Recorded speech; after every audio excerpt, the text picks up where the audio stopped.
আমাদের সংস্কৃতি, আমাদের সংস্কার সর্বদা থাকবে আমাদের সাথে। ভারতের মহান গ্রন্থ আর কাব্যের সম্পূর্ণ সংকলন। সাবস্ক্রাইব করুন তিলক।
জয় শ্রীকৃষ্ণ।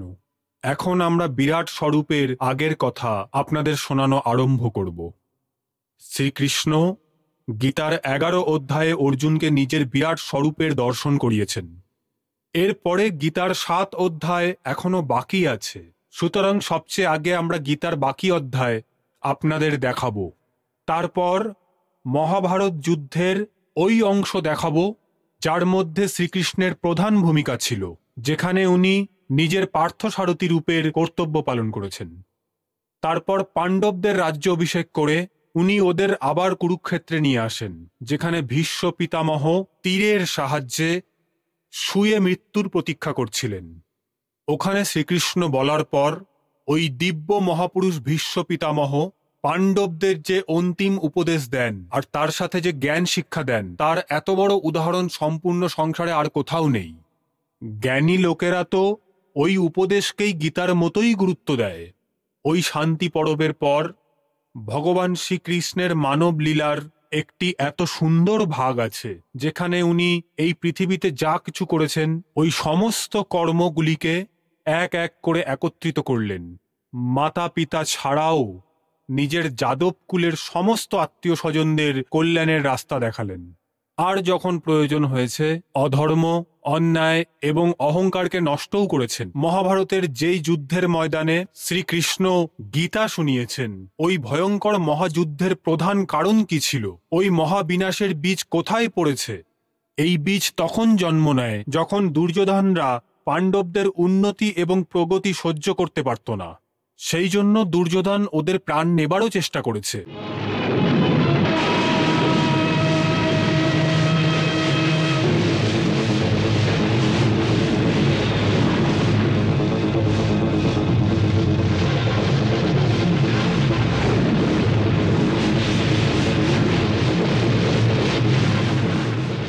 কৌরবরা পাণ্ডবদের আগুনে জ্বালিয়ে মেরে ফেলারও চেষ্টা করেছে, ওরা ভীমকে জলে ডুবিয়ে মারার চেষ্টা করেছে, তাও কিছুই হলো না। তখন মামা শকুনি বলল, যখন কোনো বীরকে নিজের বল দ্বারা অথবা শক্তি দিয়ে পরাজিত না করতে পারো, তাহলে ছলনা করে পরাজিত করো। তখন মামা শকুনি বলল যে দেখো, বসন্তের মহোৎসব আসছে, ওই সময় পাণ্ডবেরা মহারাজ ধৃতরাষ্ট্রের কাছ থেকে আশীর্বাদ নেওয়ার জন্য হস্তিনাপুর আসে। এই সময়ে যখন আমরা ওদের জুয়া খেলার জন্য নিমন্ত্রণ দেব, ওই জুয়াতে একজন লোক জুয়া খেলায় মত্ত হয়ে নিজের পত্নীকে হারায়, আর এক স্ত্রীকে, একজন সতীকে ভরা সভায় নগ্ন করার চেষ্টা করা হয়। এর থেকে বড় দুর্ভাগ্য কোনো দেশে, কোনো সংস্কৃতিতে হতে পারে না। ওখান থেকেই মহাধ্বংসের বীজ বপন হয়েছিল, যা শুধু একটি মহান রাজ্যকেই না, বরং এক মহান সংস্কৃতি, আর ওই সংস্কৃতিতে যারা ছিল তারা সেই সব মহান মানব সম্পর্ক, লোকেদের সম্মান আর হিউম্যান ভ্যালুসকে জুয়া খেলায় কুরবান করে দিয়েছে। ওই দিন কৌরব সভায় যে জুয়া খেলা হয়েছিল, ওটা কোনো ধর্মের খেলা ছিল না, ছল আর কপটের খেলা ছিল। আসলে যুধিষ্ঠির এবং পাণ্ডবরা ওই খেলাকে খেলা মনে করে খেলছিল, কিন্তু কৌরব একটা যুদ্ধের মতো করে খেলছিল। ওদের একটিই চাল ছিল যে পাণ্ডবরা সমূলে নষ্ট হয়ে যাক। প্রতারণা করে শকুনি জিতছিল, আর পাণ্ডবরা এক এক করে প্রত্যেক চালে নিজেদের সবকিছু হেরে যাচ্ছিল।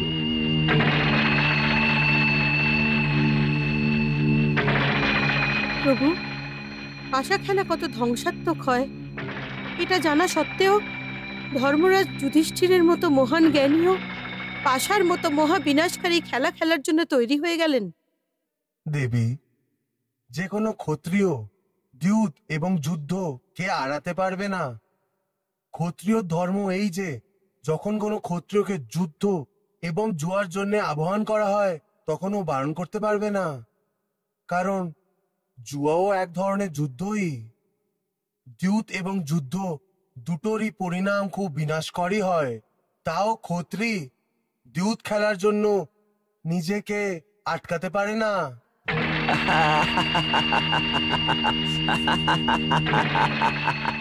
বলুন সম্রাট যুধিষ্ঠির, এখন আপনি বাজিতে কি লাগাচ্ছেন বলুন। মামা বাবু, সবকিছুই তো আপনি জিতে নিয়েছেন, এখন বাজিতে লাগাবার জন্য আমার কাছে তো কিছুই নেই। আপনি চারজন ছোট ভাইয়ের মধ্যে বড় ভাই, এই চার ভাই আপনার সম্পত্তি।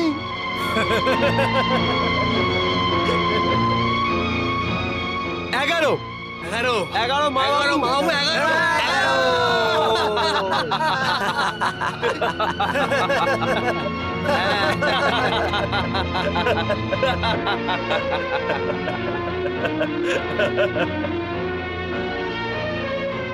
এখনো আপনার কাছে একটি হিরে বাকি আছে, সবচেয়ে মূল্যবান হীরা। না, আমার কাছে আর কোনো হিরে নেই। আছে সম্রাট, আছে। পাঞ্চালী দ্রৌপদী। মামা বাবু,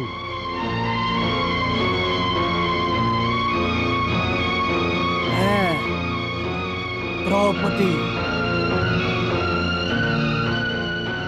খেলো সম্রাট যুধিষ্ঠির, আপনার অন্তিম পড়াও এবার, আর না তো পা।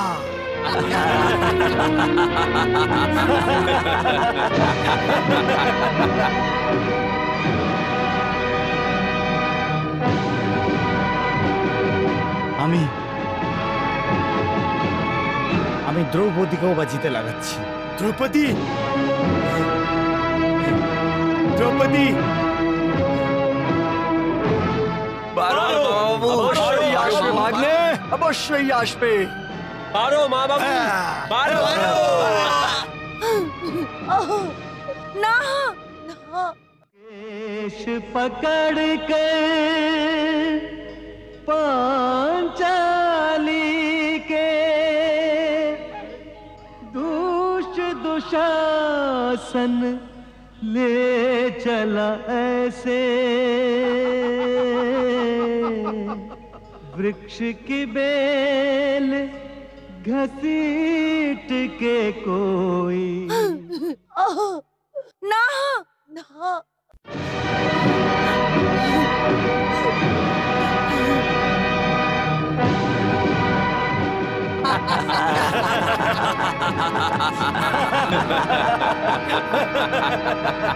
दुशासन, যথা आज्ञा भ्राताश्री। उठ उठ।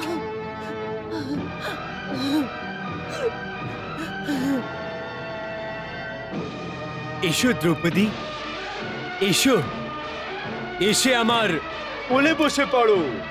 দুর্যোধন, তুই একজন স্ত্রীরই না, আমার বউকে অপমান করেছিস।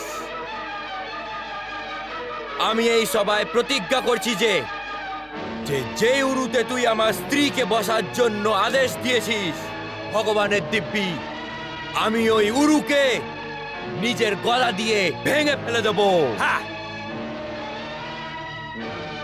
আর দুঃশাসন, তুই আমার দ্বিতীয় প্রতিজ্ঞা শুনে নে। যেই হাত দিয়ে তুই দ্রৌপদীর কেশকে ধরেছিস, ওই হাতগুলোকে আমি তোর শরীর থেকে আলাদা করে দেব, আর তোর রক্ত দিয়ে আমি দ্রৌপদীর কেশ ধোবো। কার মান সম্মানের জন্য তুই এত ক্রোধিত হচ্ছিস? আর কোন মুখ দিয়ে তুই একে নিজের স্ত্রী বলছিস?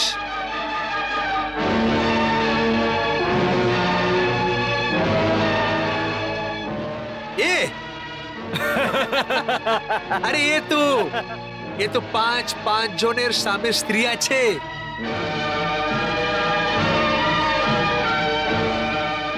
পাঁচ জনের জায়গায় যদি 6 জন হয়ে যায়, তাহলে কি আকাশ ভেঙে পড়বে?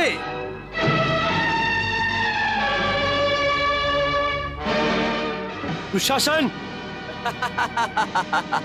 দ্রৌপদীকে নগ্ন করে দাও, নগ্ন করে দাও, নগ্ন।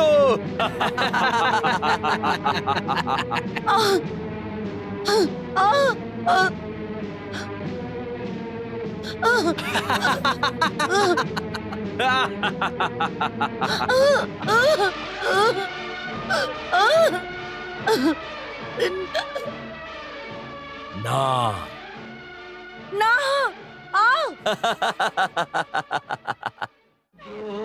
द्रौपदी के लुटने की लीला देख रहे निर्मम हो सारे, जिन पर था अभिमान वो बैठे दास बने निज से बस हारे। आस लुटी विश्वास लुटा रे, टूटे सब आधार सहारे। चारों ओर से हार गई तब अंत में आई प्रभु के द्वारे। मेरी लाज लूटी तो होगी हंसी, मेरी लाज लूटी तो होगी हंसी, जगत में तिहार पद राखियो, अब मेरी पद राखियो, कृष्ण चक्रधारी। अब त्राण दो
ওই সভায় হট্টগোল শুরু হয়ে গেল।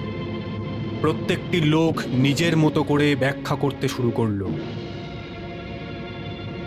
কেউ পাণ্ডবদের পক্ষে চিৎকার করতে থাকে, আর কেউ কৌরবদের পক্ষে চিৎকার করছিল।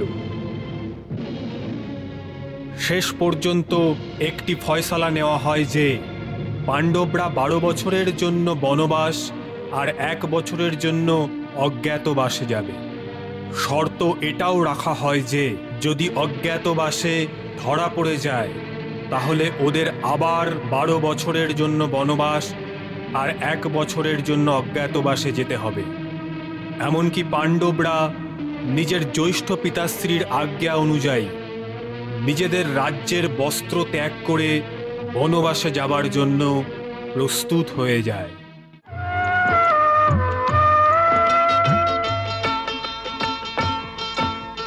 अनुमति मांगे मात से शीश नवा कर जोड़, अनुमति मांगे मात से शीश नवा कर जोड़।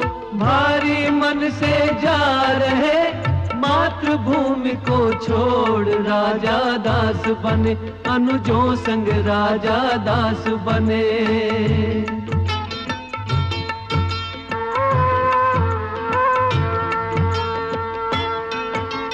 जो स्वामी की राह वो पत्नी की भी राह, जो स्वामी की राह वो पत्नी की भी राह। सीता के सम द्रौपदी करे धर्म निर्वाह, राजा दास बने अनुजों संग राजा दास बने।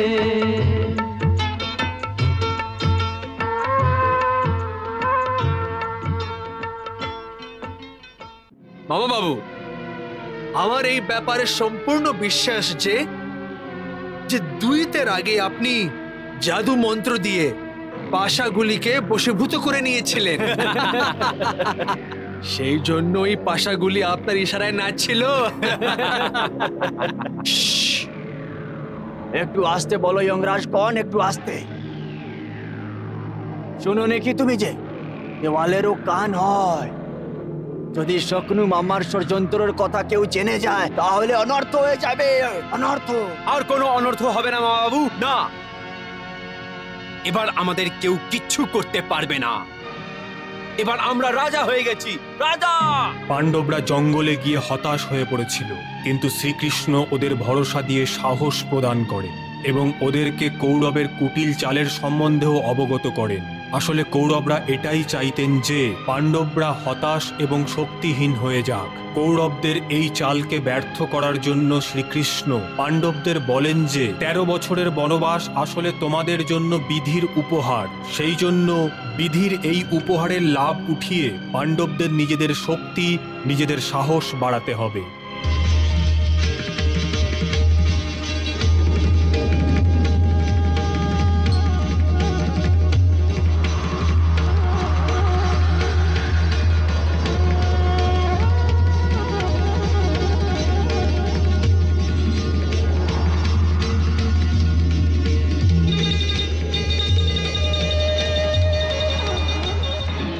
আজকে 5 জন পাণ্ডবের অজ্ঞাতবাসের প্রথম দিন। যাও ওদের চারিদিকে খোঁজ করো। প্রত্যেক শহর, প্রত্যেক রাজ্য, প্রত্যেক গলিতে ওদের খোঁজো। জঙ্গল, গ্রাম, পাহাড়, পর্বত সব জায়গা ওদের খোঁজ করো। আকাশ পাতাল এক করে দাও।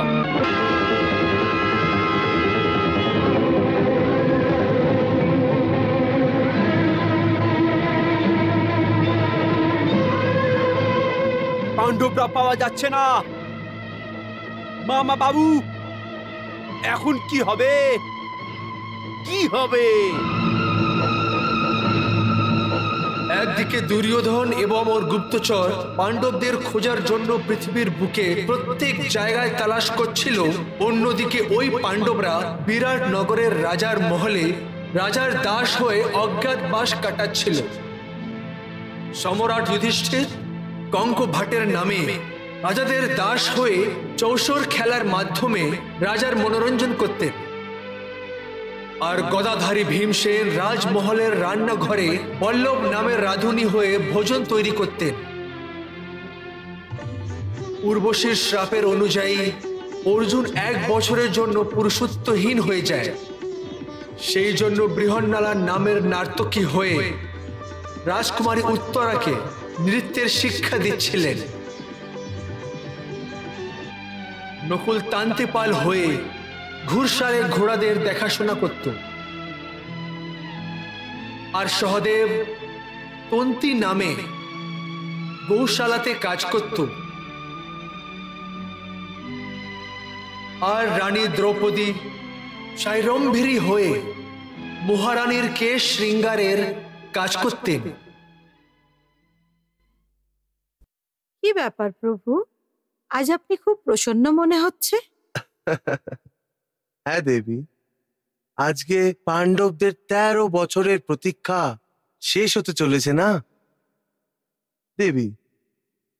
অজ্ঞাতবাসের পর আজকে পাণ্ডবেরা যখন বিরাটের দরবারে প্রকট হবে, তখন রাজা বিরাটের কি দশা হবে এই কথা ভেবেই আমি আনন্দিত হচ্ছি।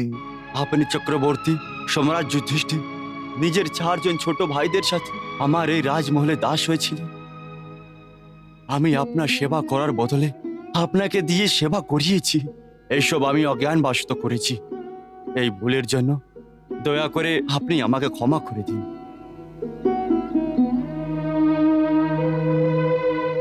না না মহারাজ, না, এটা আপনি কি করছেন? অজ্ঞানে করা ভুলের জন্য আপনি ক্ষমা চাইছেন?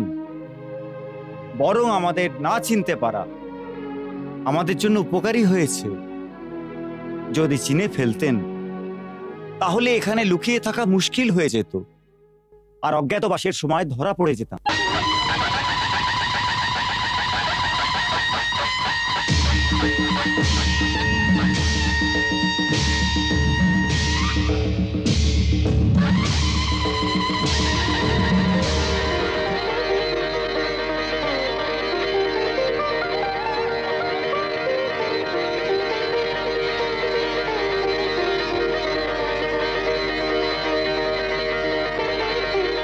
ধন্য ভাগ্য আমাদের যে দ্বারকাধীশ নিজেই আমাদের মহলে এসছে। সুখী থাকো। প্রণাম বাসুদেব। প্রণাম। আসুন আসুন সম্রাট যুধিষ্ঠির, আসুন। 13 বছর আগে জুয়াতে হেরে গিয়ে ওরা নির্ধন হয়ে গেছিল, কিন্তু অজ্ঞাতবাসের পরে এবার আমাদেরকে ওদের রাজপাট ফিরিয়ে দিতে হবে। না মাতাশ্রী, না। হস্তিনাপুরকে আবার থেকে টুকরো করে আমি পাণ্ডবদের ইন্দ্রপ্রস্থ ফিরিয়ে দেব না, ফিরিয়ে দেব না। যদি পাণ্ডবরা আমাদের সাথে যুদ্ধ করতে চায় তাহলে যুদ্ধ অবশ্যই হবে, অবশ্যই হবে। যদি দুর্যোধনের তলোয়ার যুদ্ধের জন্য তৈরি থাকে, তাহলে আমার তলোয়ারও ওর সাথে যুদ্ধ করার জন্য অস্থির হয়ে আছে। কৌরবরা ওই দ্বৈত সমাবেশে আমার পুত্রী দ্রৌপদীর যেভাবে অপমান করেছে, ওর প্রতিশোধ নেওয়ার জন্য পাঞ্চাল রাজ্যের প্রত্যেকটি তলোয়ার 13 বছর ধরে ঘুমোয়নি। দ্রৌপদী আমার বোন আছে, আর আমার বোনের লাজে যে হাত লাগাবে ওরা আমাকে লাল কেড়েছে এরম করে। নিজের বোনের রাখির দিব্যি খাচ্ছি ততক্ষণ আমি দৃষ্টদুম কৌরবদের নির্লজ হাতকে কেটে ফেলবো না, ততক্ষণ দ্রৌপদীর অপমানের বদলা পুরো হবে না। আমিও আমার দুটো প্রতিজ্ঞা পূর্ণ করার জন্য যুদ্ধের প্রতীক্ষা করছি। ভ্রাতাশ্রী, আপনি যুদ্ধের জন্য আজ্ঞা দিন। এই সময় তো রাজকুমারী উত্তরা এবং অভিমন্যুর বিয়ের সময়। সম্রাট যুধিষ্ঠির, বিয়ে স্থগিত হতে পারে, কিন্তু যুদ্ধ না। বিয়েকে স্থগিত করার প্রয়োজন নেই। যদি স্থগিত করতেই হয় তাহলে যুদ্ধকে স্থগিত করার চেষ্টা করা উচিত, কারণ যতক্ষণ যুদ্ধ অনিবার্য না হয় ওর থেকে বাঁচাই উচিত। যদি আপনারা সবাই চান তাহলে যুদ্ধ থেকে বাঁচার জন্য আমার কাছে একটি উপায় আছে। এখন কি উপায় মধুসূদন? শান্তির চেষ্টা। হে জনার্দন, তুমি তো সবই জানো। আমার শরীর অবশ্যই এই রাজ সিংহাসনে বসে আছে, কিন্তু আমার আত্মাকে কেউ সম্বন্ধের প্রেম জালের মধ্যে ফাঁসিয়ে কোন অন্ধকার কারাগৃহেতে বন্দী বানিয়ে রেখেছে। আমি এই সম্বন্ধে পালন করতে বাধ্য আছি, আমি বাধ্য। আমি কিছুই করতে পারবো না, কিছুই করতে পারবো না।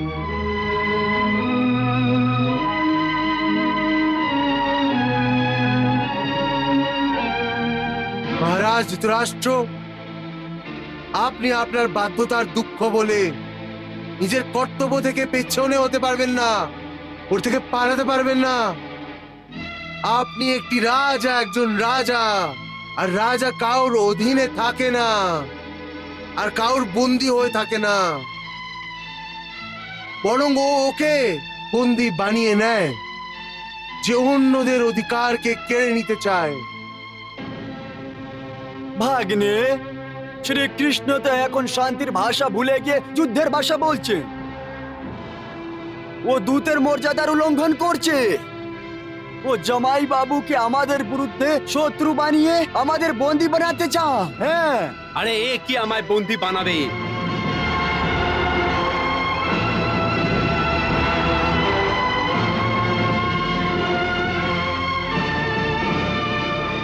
আমি ওকেই বন্দী বানিয়ে নেব। কর্ণ, কর্ণ, বন্দী বানিয়ে নাও একটা পক্ষপাতী দূতকে। সাবধান, কেউ যদি দ্বারকাধীশের দিকে এক পা বাড়াবার সাহস করে তাহলে এখানেই এই দরবারে সবার মাথা কেটে ফেলে দেব।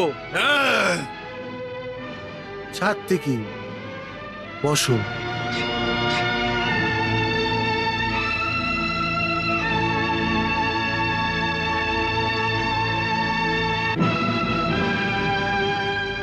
এসো এসো দুর্যোধন, এসো কর্ণ, আমাকে বন্দী বানিয়ে নাও।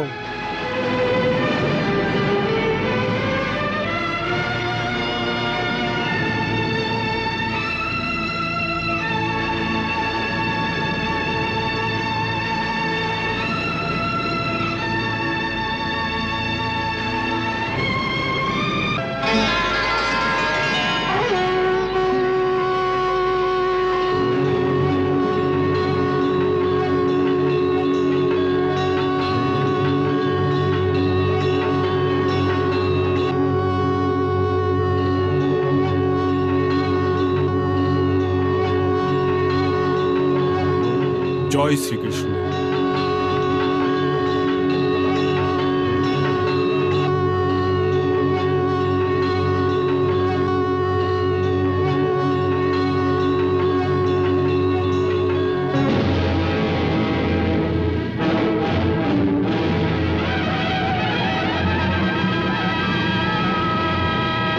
পাণ্ডব এবং শ্রীকৃষ্ণের দিক থেকে শান্তির শেষ চেষ্টাও ব্যর্থ হওয়ার পর কৌরবরা হস্তিনাপুরে আর পাণ্ডবরা বিরাটনগরে যুদ্ধের প্রস্তুতি নেওয়া আরম্ভ করে দেয়। উত্তর দক্ষিণ পূর্ব পশ্চিম প্রত্যেক জায়গার রাজাকে এই মহাযুদ্ধে নিজের দিক থেকে যুদ্ধ করার জন্য নিমন্ত্রণ করা হয়। আর বড় বড় রাজা মহারাজা সম্রাট যুধিষ্ঠির এবং কৌরব সৈনিকদের মধ্যে উপস্থিত হয়ে নিজের নিজের সৈনিকদের ওদের নেতৃত্বের মধ্যে যুদ্ধ করতে প্রস্তুত হয়ে যায়। আর অন্যদিকে পাণ্ডবদের সেবায়ও বড় বড় রাজা মহারাজা সম্রাট যুধিষ্ঠিরকে নিজের নিজের সৈনিকদের অন্যের নেতৃত্বে যুদ্ধ করার জন্য দিতে আরম্ভ করে দেন। এদিকে কৌরবেরা ভীষ্ম পিতামহকে নিজের সেনাপতি বানায়। ভীষ্ম পিতামহ, যার শক্তি ও প্রতিজ্ঞা ছিল, যা উনি হস্তিনাপুরের সুরক্ষার জন্য নিয়েছিলেন। অন্যদিকে পাণ্ডবরা শ্রীকৃষ্ণের আজ্ঞা অনুযায়ী দ্রৌপদীর ভাই ধৃষ্টদ্যুম্নকে পাণ্ডবদের সেনাপতি বানায়। যখন যুদ্ধ অনিবার্য হয়ে যায় তখন দুদিকের সেনাপতিরা নিজের নিজের সৈনিকদের কুরুক্ষেত্রের যুদ্ধভূমির দিকে এগিয়ে যাওয়ার জন্য আদেশ দিলেন।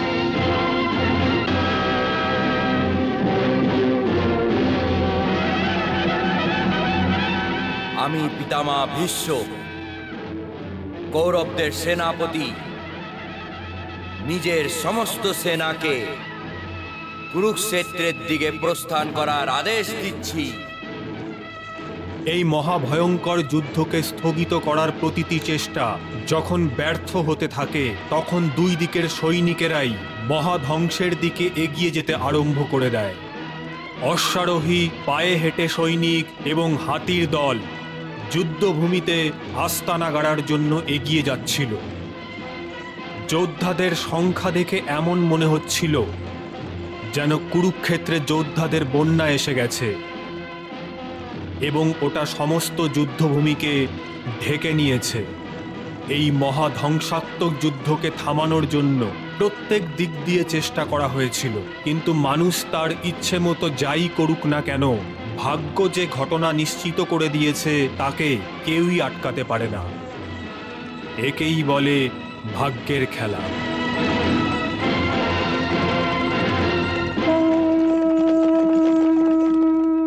আমি কি জানতাম যে নিজের প্রতিজ্ঞা অনুযায়ী ধর্ম পালন করার জন্য অধর্মের সাহায্য করে আমাকে ধর্মের বিরুদ্ধে যুদ্ধ করতে হবে। যেই বংশে আপনার এবং মহাত্মা বিদুরের মতো তপস্বীদের অপমান হয়, দ্রোণাচার্য এবং কৃপাচার্যের মতো গুরুদের উপেক্ষা হয়, দ্রৌপদীর মতো পতিব্রতা নারীর লজ্জার সাথে খেলা করা হয় সবার সামনে, ওই বংশের বিনাশ তো অবশ্যই হওয়া উচিত পিতামহ, অবশ্যই হওয়া উচিত। তাতশ্রী, ভালো হয়েছে যে আমি অন্ধ। নিজের চোখ দিয়েও আমি এই মহাধ্বংসকে দেখতেও পারতাম না, আর দেখার মনোবলও আমার মধ্যে নেই। তাহলে তুমি এই মহাযুদ্ধকে, এই মহাবিনাশকে থামাওনি কেন? হে তাতশ্রী, আপনি তো পরম জ্ঞানী, আর আমি একজন সাধারণ মানুষ। আমি চাই না যে আমার হাতে কোনো অধর্ম কাজ হোক, কিন্তু আমার পুত্র এখন আমার অধীনে নেই। আমি ভাগ্যকে কিভাবে বদলাতে পারি? আমি এই যুদ্ধকে থামাতে পারবো না। আমাকে ক্ষমা করুন, আমাকে ক্ষমা করুন। আমি তোমাকে বোধহয় ক্ষমা করেও দিতে পারতাম, কিন্তু কুরুক্ষেত্রে যা কিছু ঘটতে চলেছে ওর জন্য ইতিহাস তোমাকে কয়েক যুগ পর্যন্ত ক্ষমা করতে পারবে না ধৃতরাষ্ট্র।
ক্ষেত্রে কুরুক্ষেত্রে সম্বেতে युद्ध सभा माम का पांडवास चाहे किम कुर्बत संजय।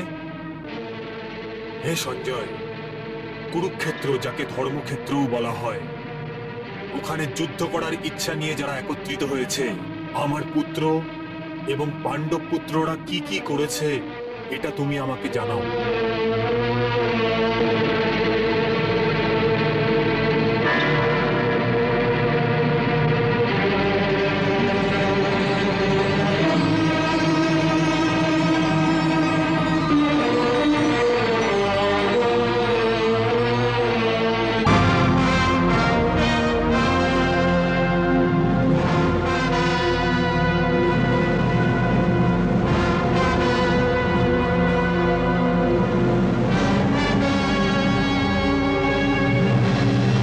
কেশব, আমি কৌরবের সেনাদের দেখতে চাই। চলো, আমার রথ দুইটি সেনাবাহিনীর মাঝখানে নিয়ে চলো। তাহলে তুমি দেখতে চাও যে দুর্যোধনকে বিজয়ী বানানোর জন্য কোন কোন যোদ্ধা একত্রিত হয়েছে আর তোমাকে কার কার সাথে যুদ্ধ করতে হবে? হ্যাঁ কেশব, আমি এটাই দেখতে চাই। চলো, আমার রথ দুইটি সেনাবাহিনীদের মাঝখানে নিয়ে চলো।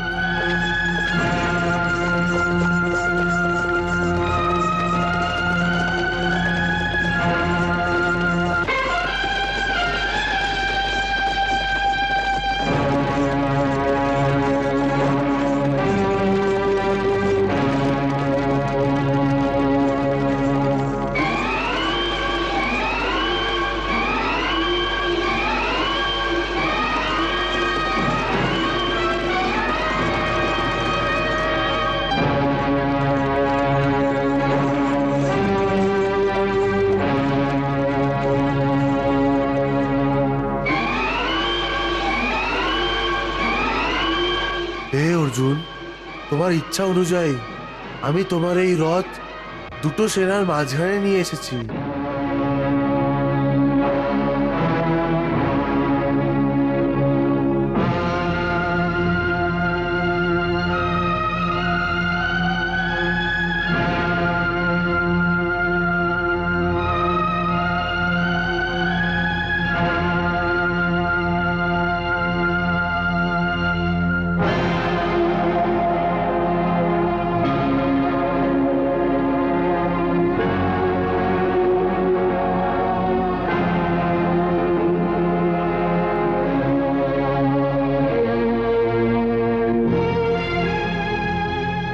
প্রেম, স্নেহ এবং মোহমায়ার জালে ফাঁসা অর্জুনের জন্য এটা ওই দুর্বল মুহূর্ত ছিল যখন ও স্বয়ং দুর্বল হয়ে যায় আর শত্রুর সৈনিকদের মধ্যে নিজের আত্মীয় স্বজনকে দেখে ওর হাত পা ফুলতে শুরু করে দেয়।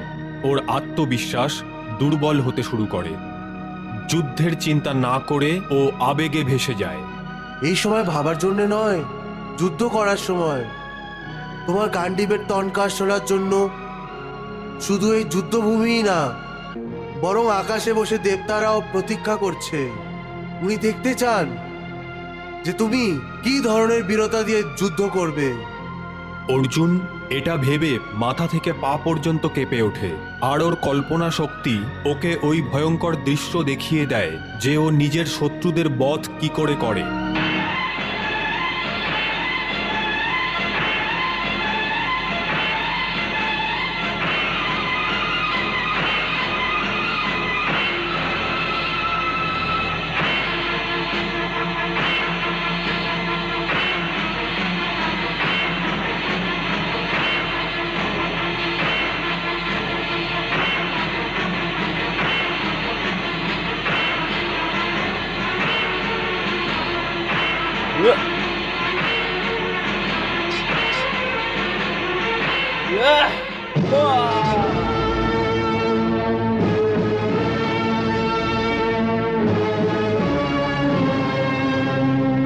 অর্জুন,